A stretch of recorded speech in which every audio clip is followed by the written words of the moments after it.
Hello, and welcome to this week's energy forecast. First, I want to address the bit of antsy energy in the air this week. I know many people are feeling the urge to get back out there, and I know a lot of people getting vaccines and what have you. And there is desire. It's almost like the spring fever where you can sense the weather is getting warmer and you just want to get going on something. So this week we're being asked to practice presence.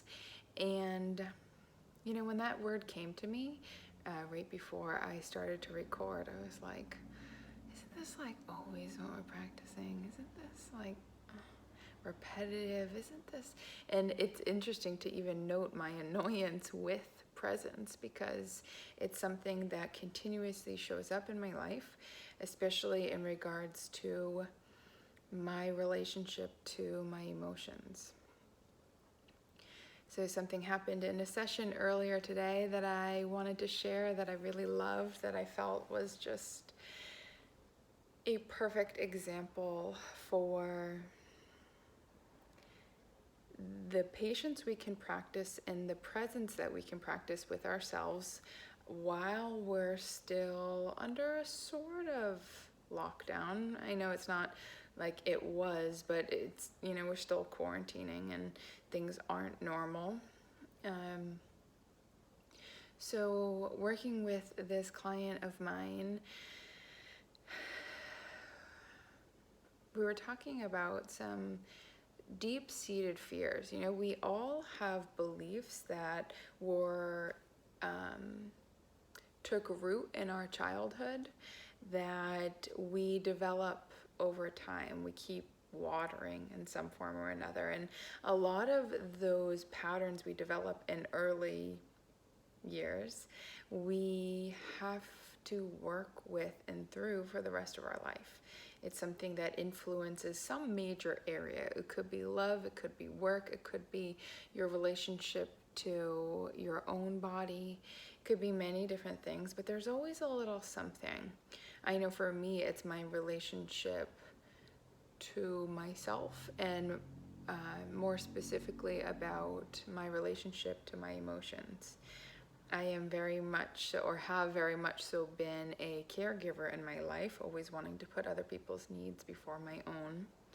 And really cool, but intense realization I had yesterday with my partner when we were discussing something was that I realized part of my reason for always putting other people's needs first from a really young age was because of what my environment was growing up, which my mom got diagnosed when I was with breast cancer when I was in first grade, and immediately I had a gut feeling, for in little kids terms, like I had a belly ache with this sensation of my mom's gonna die from this, like this is going to be what kills her. I didn't even know what death was at that point. I just knew. And so I took to taking care of her to the best of my ability, which obviously translated into other relationships in my life too, with friends, boyfriends, all of that. But I realized that my desire to help other people was in an attempt to take the attention away from my own feelings. And it's interesting what I do for work. I am an energetic healer, a guide, a mentor, life coach, whatever. There's so many different things you can call me, intuitive, whatever it is, whatever I am to you. And I help people, and I feel my best when I'm working. That is when I'm my most peaceful and present. And I'm talking to my fiance about this, and he's a martial arts instructor.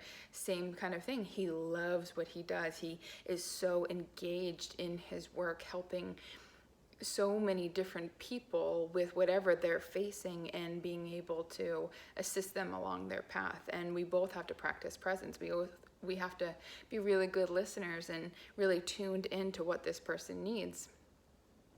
And so what I realized was my work is, I wouldn't say it's an escape, but it is my specialty. Taking care of other people, holding space for other people, being a reflection for them, being empathetic and compassionate, while also this, this healer aspect that I bring to it is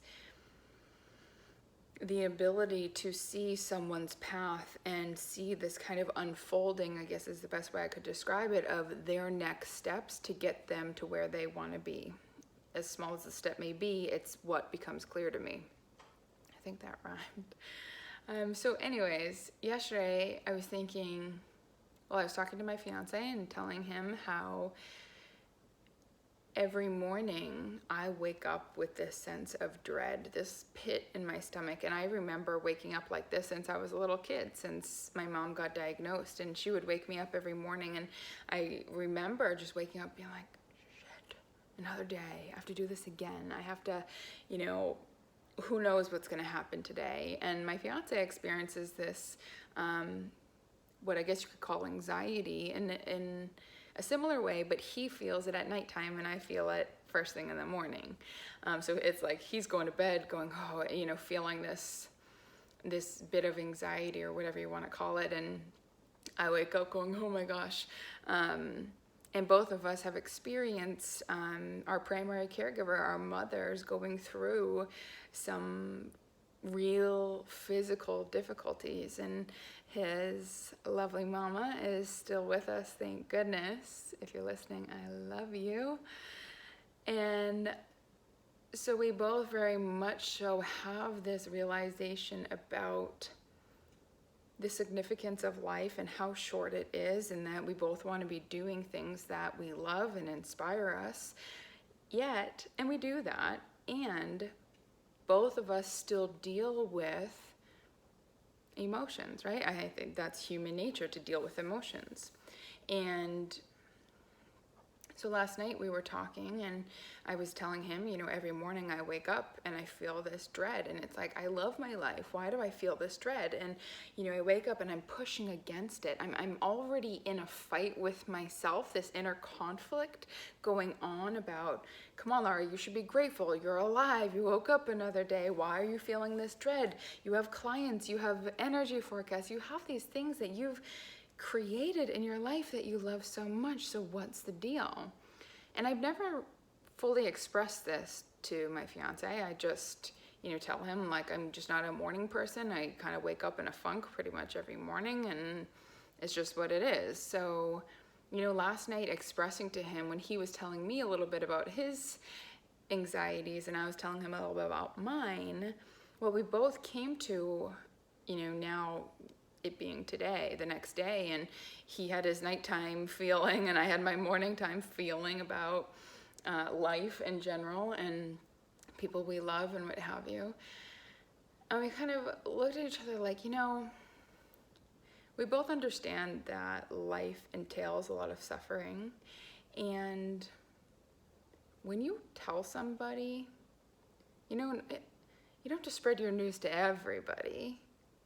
But when you can connect with somebody on something that you struggle with, that you don't even realize, like he and I didn't even realize we both struggle with the same thing, we just call it different names, and we both helped each other process it in our own individual ways. And nighttime I held space for him in a certain way so he didn't feel that kind of like angst. Well, he still felt it, but I was aware that he was feeling it, so I wasn't like, can you please turn that down? I don't want to listen to anything before bed. It was just like, this is what he needs for him, and I can adjust. And hey, do you mind turning that down just a little bit, right? And then this morning, he gave me space of like, you know what? If she wakes up with that feeling that I can feel too, I'm going to give her some space and just like know where she's at. And what a gift it is when we can articulate these different things. And that being said, I've been dealing with this since I was 7 years old, and I'm 31 now. So to finally kind of crack that open, it was such a big relief. Another thing to add about acknowledging that heavy emotion, it's like, it's it's like my pinky, like it's just a part of me. That dread I wake up with every morning. It doesn't matter who's around, what's going on. It's there. By acknowledging it, this morning I woke up with that sensation and I was like, like it's frustrating. I feel tired of waking up, and I don't mean to be kind of like, oh, pity party, poor me, I have to wake up with dread. It's like you wake up though. So I'm not kind of working that angle, but I woke up with that dread, and I just said, we all have our backpack of pain, of suffering, of karma, of whatever you want to call it, that we move through life with. We all have our somethings, these. Maybe you have an eating disorder, maybe you have depression, maybe psychosis runs in your family, maybe you have a disability, maybe you are alone and you're depressed about it, or whatever it is your situation is. Please know we all have our bag of something that we have to carry, right? Our personal burden. And my point in telling this story is because I want you to know that it is human to have these things that nag you, and that's okay. And if you don't have a partner, if you don't have a friend that you feel like you can talk to, or talking isn't your thing, like that's very much so my partner's deal. Like he's just not much of a talker when it comes to emotional stuff, and I, on the other hand, I'm like, I'm feeling this and I wonder if it's this, and I'm like, how can I find meaning? Ooh, that just popped up, I wonder what that means. Like I'm always trying to connect the dots, whereas he's just like, we work from different spaces. So what I believe this week is about, that's going to be a thing going forward, which, bringing it back to my session earlier, is this presence with ourself, with what can sometimes feel like very common emotion that keeps showing up for you, that you're struggling with, that you kind of grapple with every day. And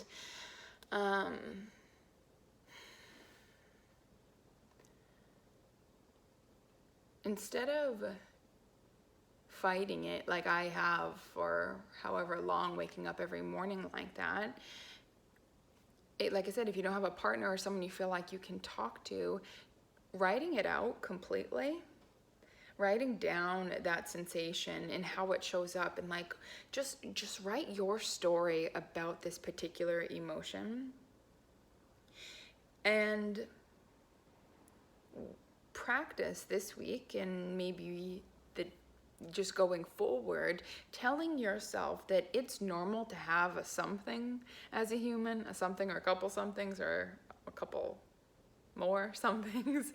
Who says how many neurotic tendencies we can have? There's no limit. And reminding yourself that this is normal, and taking it a step further, asking, what is my relationship to this? Like, what is my relationship? And I go like this because I'm pointing like to where I sleep. What is my relationship to this dread? I very much so relate it with my mom. Like I can see her sitting on the side of my bed with a cup of coffee going, "Law, wake up."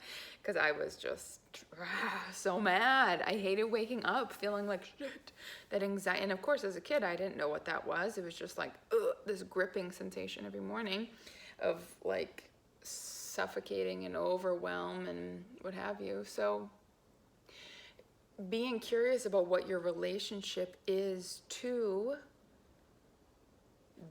that particular thing that really scratches at you. Something that came up in that session, I'm getting to it, I promise, was that with quarantine, we don't have the ability to do what we normally have done, going out and doing these things, this socializing, like we don't have that right now. And what if it's for good reason? What if it's this spaciousness? Like when my business is quiet, I used to go, oh my gosh, I must be doing something wrong. Like, am I attracting this? And I'd be like, okay, maybe you have to be better at your work, maybe. And it was like, what I've learned to do is ebb and flow with my business. And it seems to coincide with what I'm feeling and going through, that I probably need some space and not to be working on people.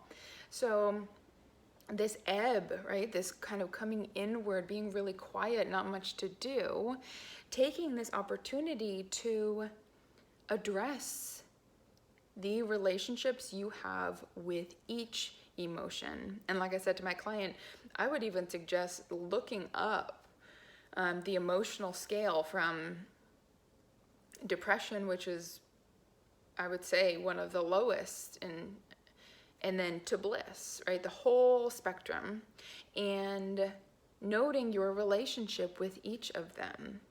Because I think the dread that I felt, yes, partially was mine, but I was really young, and my parents tried to convince me that mom wasn't gonna die from cancer, and so my gut said one thing, but they were telling me another. So it was like, I'll believe them, because parents are just the end all be all as a child.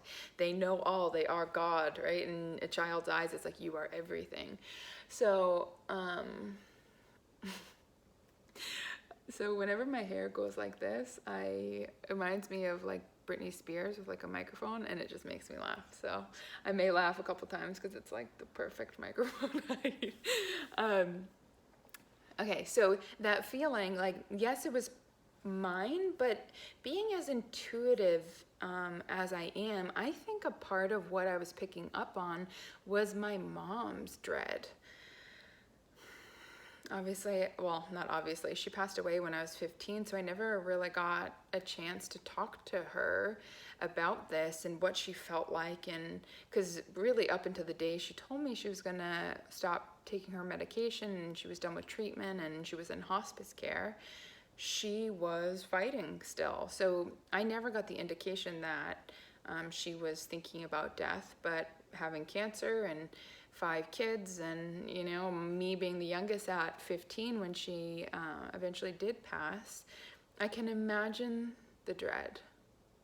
This is just coming to me right now, so thank you for tuning in for my little therapy session here and holding space for me. But I hope hearing people's stories, like in my work, helps me heal. And I'm hoping to do the same for you in whatever capacity I can. So I'm getting a group text from my family right now, so sorry. I'm like, oh, okay. So that dread, it must have been something, that my mom was carrying.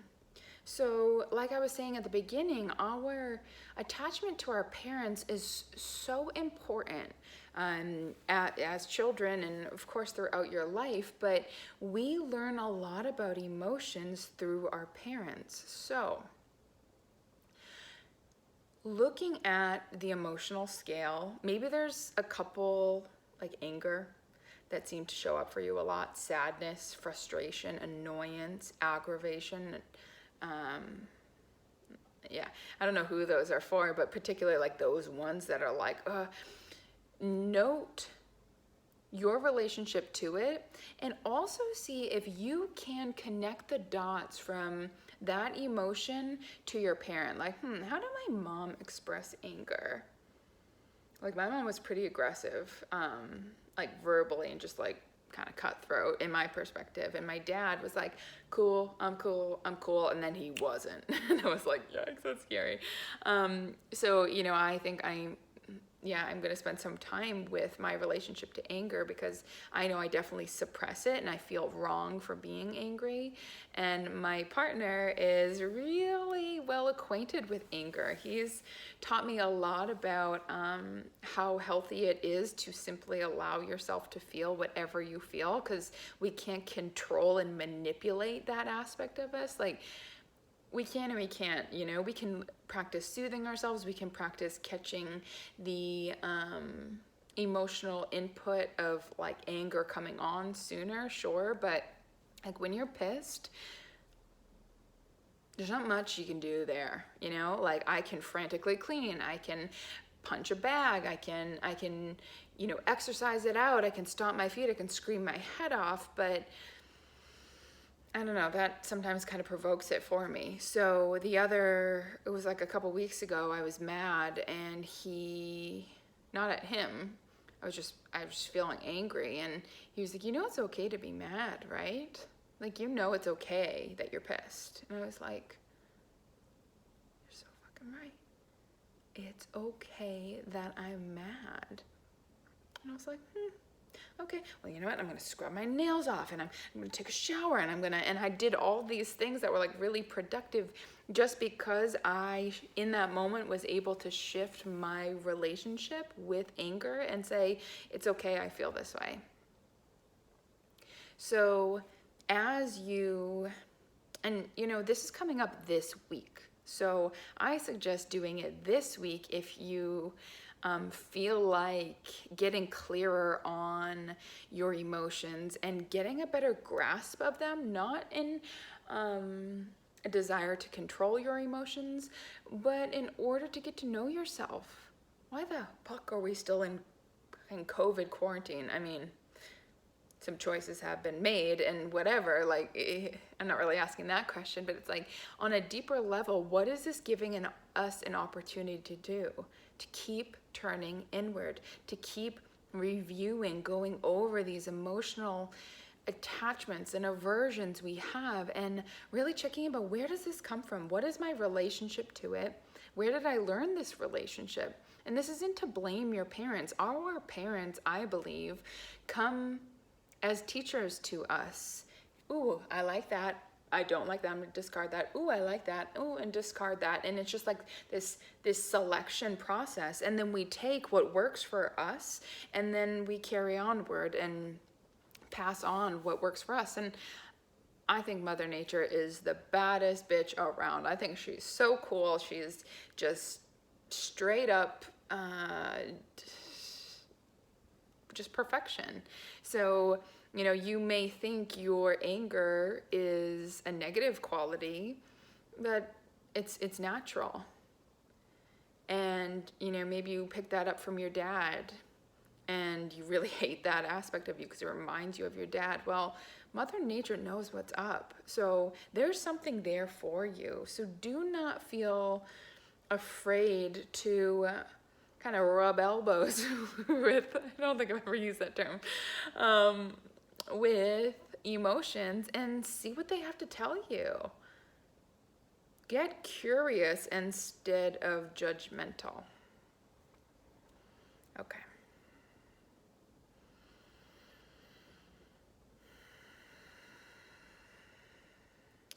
And trust what you need to know will be revealed to you when you're ready to hear the answer.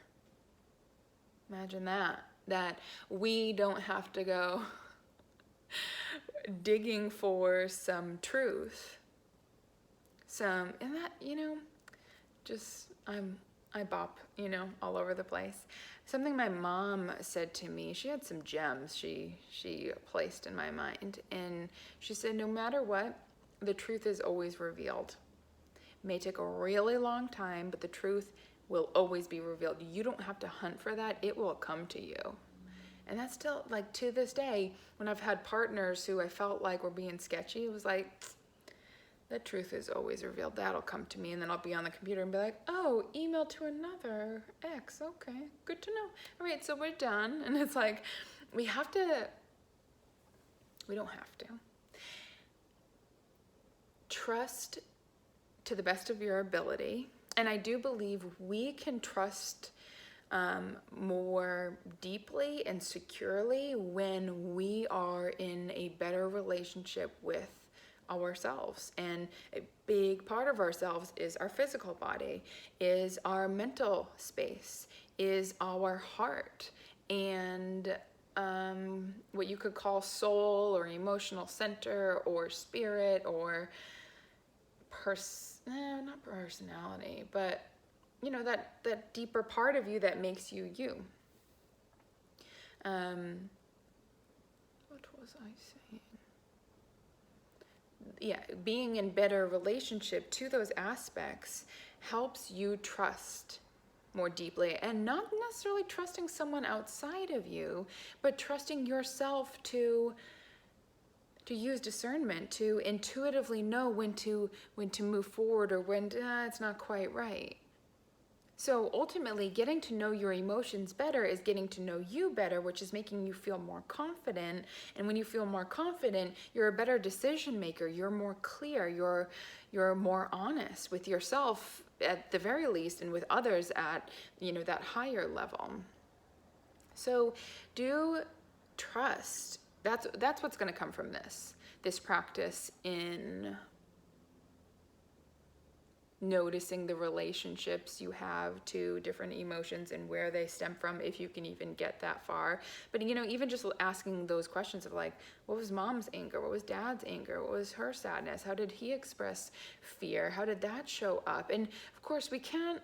My incredible friend, she reminded me, like, Laura, it's hard to understand the self. Don't even try to understand someone else. I'm like, touche.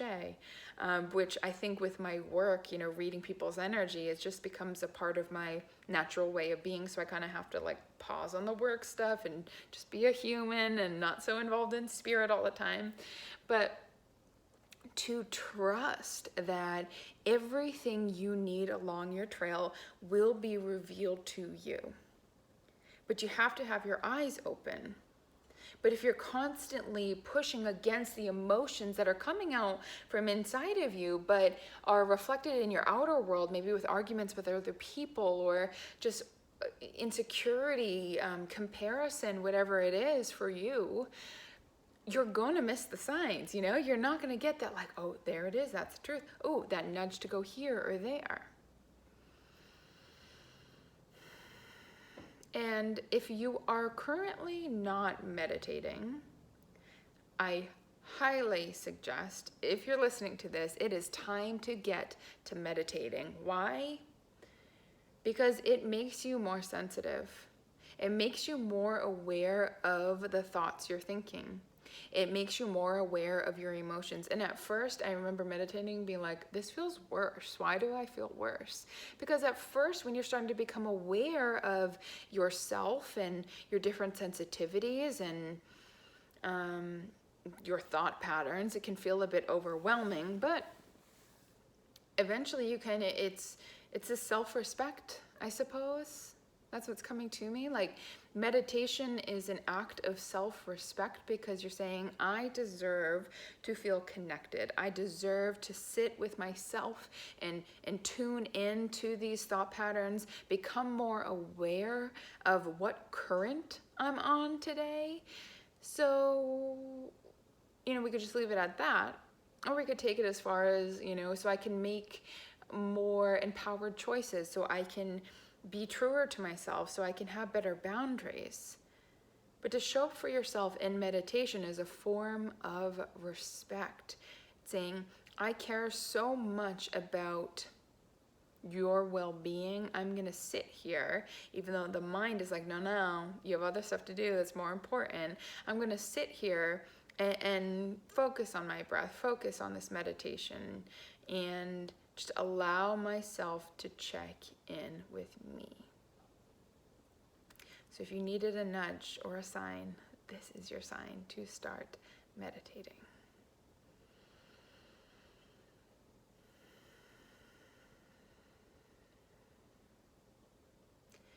And with everything that I've mentioned, all of it is going to take one key component. That is one of the hardest things to do as a human, in my perspective, in my experience, is discipline. The discipline to not run off with the anger into your normal rendezvous, but instead to go, ooh, where is this? What is this triggering? What's up here? You've been following along maybe for a couple weeks now, or maybe you've been with me this whole cycle of energy forecasts. You have the tools within you to start to be a little bit more curious about the emotion and quit pushing up against it. Quit, that's a bit extreme. I can't say that you can quit it, but start to soften that relationship and watch how the self-love factor goes way up. But again, it's going to take discipline. And discipline isn't motivation, it's not inspiration. It's I'm doing this because I know it's good for me. I know it's hard, but it's good for me. I know it scares me, but it's good for me. Whatever kind of thing it brings up for you, it's like you got to kind of override the mind and say, no. It's like telling a child, no, I know you want more sweets, but I just know it's not good for you. You don't have to go that far. It's just like, no. So being disciplined with this practice of meditating and getting to be more intimate with yourself, with your emotions. They're yours, you sleep with them at night. You wake up with them. You have to deal with them all the time. It's no one else's bag. It's yours. I think that's from an Austin Powers thing. Not my bag, baby.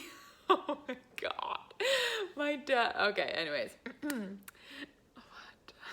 What? The stuff that comes through, I can't even. All right, I'm gonna just check in one last time with the body. Yeah, ultimately what all of this comes down to is that it's gonna make you feel more secure. And who the hell doesn't want to feel more secure in their body and their mind and their conversations and their relationships with themselves and with other people? Like, to feel secure, isn't that what we're all after? But I think we hunt money, we hunt relationships, we hunt different kinds of security, cameras and locks and all these things. But what if security is really about you being so connected to yourself, you knowing you so well, that it doesn't matter what the hell goes on around you, it doesn't matter what kind of storm passes through your life. You've got you, you're aware of you, you know how to take care of you on that emotional level, especially. That's security. That's confidence. And when you're confident, think of the most confident person you know. They have this like poise about them. There's this grace and this ease and this elegance about a confident person. Why? Because they've got their own back. They're willing to look at the shadows of their inner world, and they're unafraid of what's in there because they've met layers of themselves. That it takes discipline to go there, but you've got it. Thank you so much for showing up today, tonight, this afternoon, whenever you're tuning into this. I'm wishing you ease in your discipline and whatever else it is that you need for yourself this week, this day, this moment. I am sending that right to you now. Alrighty. Thank you. I love you, and I'll talk to you soon.